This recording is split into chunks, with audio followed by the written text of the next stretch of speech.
Hi hello everyone, মুই রিনা আরেকটা নতুন ভিডিওর সঙ্গে চলে আইছো। মুই জানেন এই হাই হ্যালো ইন্ট্রো না একটু অন্যরকম ভাবে দিবা চাচ্ছু, যেহেতু এই রাজবংশী ভাষায় হাই হ্যালোরা একদমই মিলে না। তবে জানো না কিরকম ভাবে কি দিন তো গেস্ট করেছু বা ভাবেছু, আর তোমারও যদি কিছু জানা থাকে তাহলে অবশ্যই কমেন্ট করে জানাবেন যে কি কহা যায়।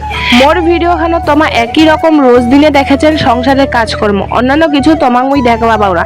এর আগের আইডিটা মুই কিন্তু কয়া দিছিনু যে মুই মোর ব্লগলাত মোর সংসারের কাজ ছাড়া ঘোরাঘুরি হয়তো তোমার মোর চ্যানেল বা আইডিয়াত খুবই কম দেখা পাবেন। ঘোরাঘুরি বলতে মোর বর্তমানে তেমন কিছু ঘোরাঘুরি বা মেলা যাওয়া এমন কিছু মোর সঙ্গে হয় না, সে কারণে যেন মুইও তোমার ব্লগলা শেয়ার করিবা পাও না। যেহেতু মোর এলা পরিস্থিতিটা বর্তমানে অনেকটাই খারাপ, হয়তো তোমার ক্যামেরা মুই অতখান ঠিক বুঝবা পাও না, সেই কারণের জন্য আমার ঘোরাঘুরি একদমই করি না। আমার পরিস্থিতিটা সামলায় নিয়ে তারপরে অবশ্যই সেই জীবনটা ফিরে যাবার চেষ্টা করিম।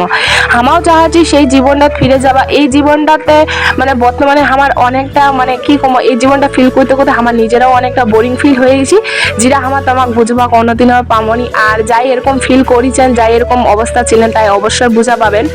এলা পর্যন্ত জানেন তো মুই একদম শিলিগুড়ির বাসিন্দা হয়েও কিন্তু এলাও মুই গাজল ডুবা, তারপরে তোমার লালপুলের যে ব্রিজ খান ভাইরাল হয়েছে, তারপরে যে তোমার ইকো পার্ক হয়েছে, মানে এত কিছু জায়গালা এত কিছু ভাইরাল হওয়ার পরেও মুই কিন্তু এলাও যাওনি।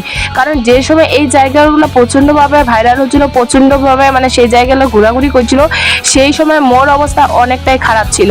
সেই সময় ঘুরবা যাবো তো মনের কথা নেই, কারোর সঙ্গে কথায় কবা মনে হয় না। তোমার জানেন যে 2টা বছর মুই মোর বাবা বাড়ি ছিল।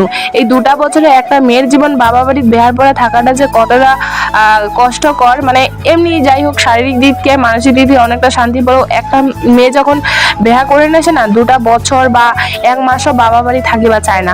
তার মধ্যে হ্যাঁ সুখের সময় থাকিবা চায়, কিন্তু কোনো সময় একটা খারাপ পরিস্থিতি আসলে না সে সময় একদমই থাকিবা চায় না। তারপরেও মুই ছিনু মোর একটা পরিস্থিতি যেহেতু খুবই খারাপ ছিল, আর এই কারণের জন্য মুই কোনো জায়গায় ঘুরবা যাওনি। এই জায়গাখান এই ঘর বাড়িটা যেহেতু আমার নতুন করেছি, এখনো পর্যন্ত আমার ঋণ ধারণা শোধ করে উঠবা পাইনি। মোর বাবা যা টাকা দিয়েছিল তা 2 বছরের মধ্যে মোর বাবার কিস্তি ছিল, যেহেতু এই জমিখান কিনা বা ঘর কিনা প্রায় 3 থেকে 3.5 বছর হয়ে যাচ্ছে। ওই কারণের জন্য মোর বাবার কিস্তিটা শোধ হয়েছে, কিন্তু আমার কিস্তিটা শোধ করার পর আরেকটা কিস্তি নিছি। ওই কিস্তিটা আমার আর কিছু মাস আছে, ওরা শেষ হলে আমার নতুন জীবনত ফিরে যাওয়ার চেষ্টা করিম। এই ঘোরাঘুরি মাঝে মধ্যে নিজের জীবনটাকেও ফেস করিম। স্কুল থেকে আসে সমস্ত কাজকর্মগুলো তোমার কথা করতে করতে শেয়ার করতে করতে কিন্তু মোর প্রায় ব্লগখান শেষের দিকে চলে আইছে। আর একটুখানি ঘুমাইছু, বৃষ্টি খান আবার শুরু হয়েছে। স্কুল থেকে আসে খালি ভাত খাওয়া বইছি, অমনি একটা গাছ ভাত খাইছু, আরো বৃষ্টি, আরো দৌড়া যা কাপড় উঠছো, জ্যান খাওয়া হয়ে গিয়ে রোদ দিল, আবার যে কাপড়টা মেলে দিছু, আবার ইতি শুইছো, আবার ইতি বৃষ্টি শুরু হয়েছে। এখানে বর্তমানে জীবন কাহিনী চলেছে। ওই কারণের জন্যই মোর জীবন কাহিনী খান তোমার ব্লগলা হয়তো মোর সংসারে কাজ দিয়ে এতদিন দেখা পাবেন, আর ঘুরবে গেলে তো অবশ্যই তোমার লগত শেয়ার করিম।